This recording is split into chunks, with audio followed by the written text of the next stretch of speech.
मंडळी, तुमच्याकडे अबोली आहे, पण ती मात्र रुसलेली आहे का? तिला फुलंच येत नाही का? आज मी तुम्हाला अबोलीची केअर तर सांगणार आहे, शिवाय एक्झॅक्ट प्रोसेस देखील दाखवणार आहे की अगदी सीड्स पासून देखील आपण अबोली ही ग्रो करू शकतो. सीड्स पासून तर फुल फ्लावरिंग पर्यंत अबोलीची काळजी कशी घ्यावी. आजचा व्हिडिओ मात्र शेवटपर्यंत नक्की पहा. हाय, हॅलो, नमस्कार मंडळी, मी राजश्री पाटील मनपूर्वक स्वागत करते आजच्या पुन्हा एका नवीन आणि माहितीपूर्वक व्हिडिओमध्ये. मंडळी, तुमच्याकडे देखील अबोली असेल तर मात्र ते कुठल्या रंगामध्ये आहे ते देखील मला कमेंट सेक्शन मध्ये नक्कीच सांगा. आणि आता या ठिकाणी ही जी आहे ही सगळी अबोलीची सीड स्पॉट आहेत, ज्यामध्ये या झाडात सर्वात आधी आपण वळूया सीड सिलेक्शनकडे. मंडळी, असे ग्रीन जे सीड पॉट आहेत ना, ते मात्र कधीच कट करू नका. पूर्णपणे ब्राऊन झालेले जे काही सीड्स आहेत किंवा सीड पॉट आहेत तेच तुम्ही घ्यायचे आहेत.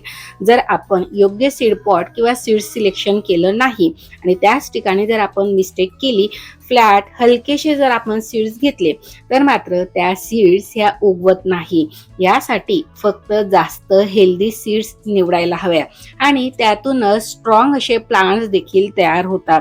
आता सीड्स प्रिपरेशनसाठी देखील आपल्याला एक छोटीशी अशी हॅक करायची आहे, ज्याने रिझल्ट देखील मात्र स्ट्रॉंग येणार आहे. यासाठी सीड्स आपल्याला 6 ते 8 तास मात्र पाण्यात भिजवून ठेवायच्या आहेत. पाण्यात भिजवल्याने काय होईल तर सीड्स कोट जे आहे तर ते सॉफ्ट होत असतं आणि जर्मिनेशनची जी काही प्रोसेस आहे ती मात्र फास्ट होत असते. शिवाय सीड्सच्या आतील जो काही एम्ब्रिओ असतो तो देखील मात्र ऍक्टिव्हेट होत असतो. यामुळे जर्मिनेशन देखील फास्ट, युनिफॉर्म होत असतो, स्ट्रॉंग होत असतो. जर तुम्ही ही स्टेप स्किप केली तर मात्र सीड उगवायला भरपूर असा वेळ देखील लागत असतो आणि बऱ्याच वेळेस सीड या फेल देखील जात असतात. त्यासाठी ही स्टेप मात्र अजिबातच स्किप करू नका. ज्या वेळेस आपण हे सीड पॉट पाण्यात टाकतो ना, त्यावेळेस जरा आवाज येत असतो, फटफट. त्यातूनच ज्या सीड्स आहेत त्या बाहेर पडत असतात. जवळपास 6 ते 8 तास पर्यंत तुम्हाला ह्या पाण्यात ठेवायच्या आहेत. त्यापेक्षा जास्त काळ मात्र पाण्यात ठेवून देऊ नका.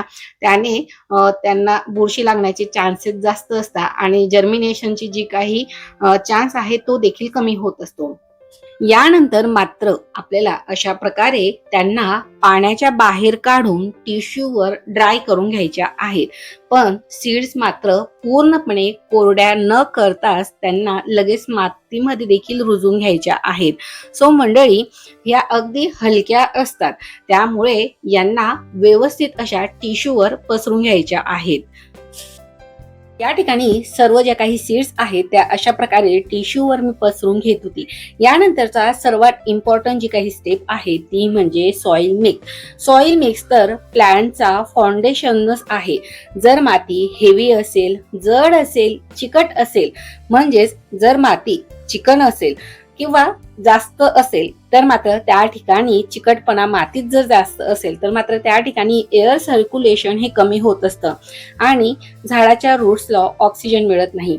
शिवाय अशा मातीमध्ये सीड्स किंवा रोपाची जी काही मुळं आहेत ती देखील कुजत असतात.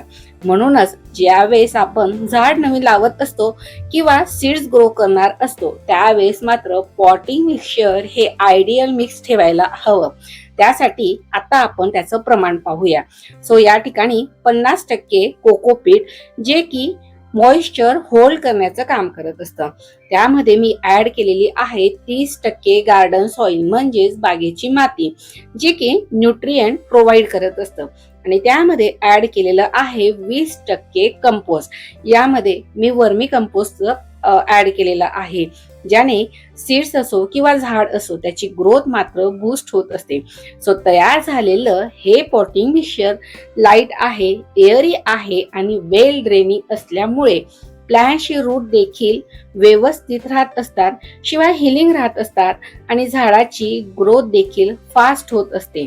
आणि अशा मिक्सचरमध्ये जर तुम्ही सीड्स लावल्या तर मात्र ते जर्मिनेट देखील चांगल्या प्रकारे आणि लवकर होत असतात. मंडळी, यानंतरची सर्वात इम्पॉर्टंट स्टेप जी की आपण सीड्स ग्रो करताना करत असतो. जर आपण सीड्स हे अगदी खोलवर लावले किंवा डीप लावले तर काय होतं, त्यांना वर येण्यासाठी जी काही एनर्जी असते ती जास्त लागत असते.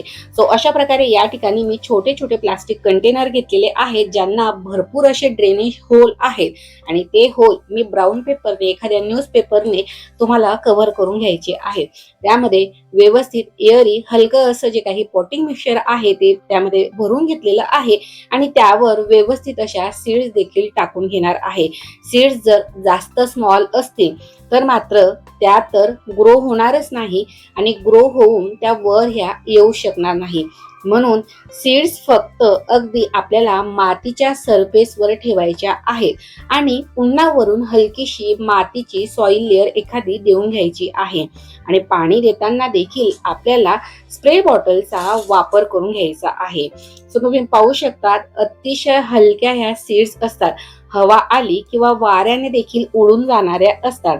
सो अशा प्रकारे एक एक ज्या काही सीड्स आहेत त्या या छोट्या छोट्या पॉट मध्ये मी टाकून घेत होती. जवळपास 3 ते 4 जे पॉट आहेत ते या सीड्सने मी कव्हर करून घेतलेले होते आणि जवळजवळच ते सीड्स ज्या होत्या त्या लावून घेतलेल्या होत्या. पण मातीमध्ये आपल्याला अगदी डीप न लावता वर अशा प्रकारे मातीच्या सरफेसवरच सीड्स या जर्मिनेट करायच्या आहेत. हे सीड्स फक्त अबोलीचेच नाही तर कुठलेही या पुढे तुम्ही ज्या वेळेस सीड्स थ्रू एखादं प्लांट ग्रो करणार त्यावेळेस मात्र पॉटिंग मिक्सचर असो, सीड्स लावण्याची जी काही प्रोसिजर असो ही सेम ठेवा. त्यामुळे जर्मिनेशन जे काही आहे ते 100% होत असतं. सो या ठिकाणी एक नाही तर जवळपास 4 असे कंटेनर भरपूर अशा सीड्सने मी भरून घेतलेले होते आणि त्यावर हलकीशी अशी कोकोपीट असो किंवा जे काही आयडियल पॉटिंग मिक्सचर आहे त्याची मी लेअरिंग करून घेतलेली होती. सो मंडळी, भरपूर अशी अबोलीची जी काही रोपं आहेत ती मात्र या ठिकाणी तयार होणार आहे. यानंतर मंडळी, सर्वात महत्वाचं म्हणजे की यावर आपल्याला अगदी हलकसं स्प्रे बॉटलने पाणी देऊन घ्यायचं आहे. डायरेक्ट पाणी टाकलं तर मात्र सीड्स या हलतात आणि अनइव्हन जे जर्मिनेशन असतं ते मात्र या ठिकाणी होत असतं. सो यानंतर जर्मिनेशन नंतरची जी काही केअर आहे ती देखील खूप अशी क्रिटिकल फेज असते.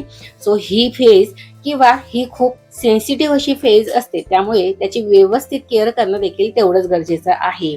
जर हे छोटे कंटेनर किंवा कुंड्या ज्यामध्ये तुम्ही सीड्स लावलेल्या असतात त्या जर तुम्ही उन्हात ठेवल्या तर मात्र त्या ठिकाणी जी काही माती आहे ती लवकर सुकत असते आणि ज्या सीड्स आहेत त्या देखील ड्राय होत असतात. म्हणून हे पॉट ज्यामध्ये सीड्स लावलेले असतात त्यांना नेहमी ब्राईट शेडमध्ये ठेवा. डायरेक्ट ज्या ठिकाणी सूर्यप्रकाश येत असेल अशा ठिकाणी मात्र ठेवू नका आणि नेहमी सॉइल जी आहे ती व्यवस्थित मॉइस्ट ठेवा, पण मात्र सॉगी ठेवू नका. म्हणजेच त्या ठिकाणी चिखल होईल इतपावत मात्र पाणी राहू देऊ नका. जास्त पाणी दिलं तर मात्र त्या ठिकाणी फंगस हा डेव्हलप होत असतो आणि सीड्स देखील कुजतात. सो या ठिकाणी पेशन्स खूप इम्पॉर्टंट आहे. आणि यानंतर ज्या वेळेस छोटी छोटी रोपे तयार होतील त्या रोपांना 3-4 पानं आली की मात्र तुम्ही सो मंडळी, ही तर झाली सीड्स जर्मिनेशनची पूर्ण प्रोसेस. आता ऑलरेडी अबोली आहे, पण मात्र अबोलीला जर रोज तुम्ही हेवी पाणी देत असाल तर मात्र याला हेवी पाणी लागत नाही. मातीवरची लेअर जी आहे ती पूर्णपणे ड्राय झाल्यावर या झाडाला पाणी द्या. ओव्हर वॉटरिंग केल्यामुळे देखील याचे रूट्स कुजतात आणि पानं ही येलो होत असतात. शिवाय भरपूर सूर्यप्रकाश देखील याला इम्पॉर्टंट आहे, पण डायरेक्ट दुपारच्या सनलाईटमुळे देखील झाडाची पानं ही जळत असतात. शिवाय फुलं जर येत नसतील तर मात्र आता मेन सिक्रेट फर्टिलायझर, तर दर 15 दिवसांनी 2 मूठ वर्मी कंपोस्ट द्या, ज्याने प्लॅन्ट देखील हेल्दी राहत असतं. शिवाय महिन्यातून एकदा बनाना पील पावडर म्हणजे केळीची साल वाळून त्यापासून तयार झालेले जे काही पावडर आहे ते मात्र महिन्यातून 1 चमचा एका कुंडीसाठी द्यायला विसरू नका, जे की डायरेक्ट फ्लावरिंगला बूस्ट करण्याचं काम करत असतं. आणि 15 ते 20 दिवसातून 1 वेळा मोहरी पेंड लिक्विड फर्टिलायझर देखील द्यायला मात्र विसरू नका. मस्टर्ड केक लिक्विड फर्टिलायझर किंवा मोहरी पेंड लिक्विड फर्टिलायझर कसं तयार करावं, किती प्रमाणात आणि किती दिवसांच्या अंतराने द्यावं, या रिगार्डिंगचा इन डिटेल व्हिडिओ देखील मी तुमच्याशी शेअर केलेला आहे. सो नक्की तो व्हिडिओ चेकआउट करा, जेणेकरून फक्त अबोलीच नाही तर इतर झाडांसाठी देखील मात्र हे लिक्विड फर्टिलायझर उन्हाळ्यासाठी बेनिफिशियल आहे. सो तो व्हिडिओ नक्की चेकआउट करा. सो 15 ते 20 दिवसातून मोहरी पेंड लिक्विड फर्टिलायझर देखील द्यायला विसरू नका. यामुळे ओव्हरऑल जे काही ग्रोथ आहे ती देखील मात्र झाडाची फास्ट होत असते. सो आता नवीन बळ देखील जे काही आहे ते तयार व्हायला मात्र मदत होत असते. सो यानंतरचं फ्लावरिंग हॅक पाहूया. यामध्ये डेड फ्लावर्स काढल्याने प्लांट एनर्जी देखील सेव्ह करत असतो आणि नवीन बर्ड्स त्या ठिकाणी तयार होत असतात. हलकीशी फुलं आल्यानंतर झाडाला मात्र लाईट प्रूनिंग देखील करा, त्याने ब्रांचिंग वाढत असते आणि जेवढे जास्त ब्रांचेस तेवढी जास्त फुलं देखील येत असतात. सो मंडळी, तुम्हाला जर सीड्स हव्या नसतील तर असे फुलं आल्यानंतर लगेच फुलं देखील त्या ठिकाणी रिमूव्ह करा. जर तुम्ही फुलं रिमूव्ह केली नाही तर मात्र त्या ठिकाणी सीड स्पॉट देखील तयार होत असतात. तर मंडळी, ही होती complete scientific and practical guide, ते पण फक्त अबोलीसाठी. तर मंडळी, आजचा हा व्हिडिओ तुम्हाला थोडा जरी हेल्पफुल ठरला असेल तर मात्र व्हिडिओला भरभरून लाईक करा. शिवाय तुमच्याकडे अबोलीच्या कुठल्या रंगाचं रोप आहे किंवा झाड आहे ते देखील मला कमेंट सेक्शन मध्ये नक्कीच सांगा. आणि ज्यांच्याकडे देखील अबोलीचे भरभरून रोपं असतील त्यांना देखील मात्र हा व्हिडिओ नक्की शेअर करा. आणि हो मंडळी, अजूनही जर तुम्ही चॅनलला सबस्क्राईब केलं नसेल तर मात्र पटकन सबस्क्राईब बटन प्रेस करून बेल आयकॉन प्रेस करून ऑलचा ऑप्शन सिलेक्ट करून घ्या, जेणेकरून येणाऱ्या अशा सायंटिफिक आणि कम्प्लीट प्रॅक्टिकल गार्डनिंगचे मात्र तुमच्याकडनं व्हिडिओ मिस होणार नाही. असेच नवनवीन आणि माहितीपूर्वक हेल्पफुल व्हिडिओ मात्र मी तुमच्यासाठी घेऊन येत असते. चला तर मग भेटूया पुन्हा एका नवीन आणि माहितीपूर्वक व्हिडिओमध्ये. तोपर्यंत मात्र तुमची आणि तुमच्या झाडांची देखील काळजी घ्या. So take care and bye friend. Happy gardening.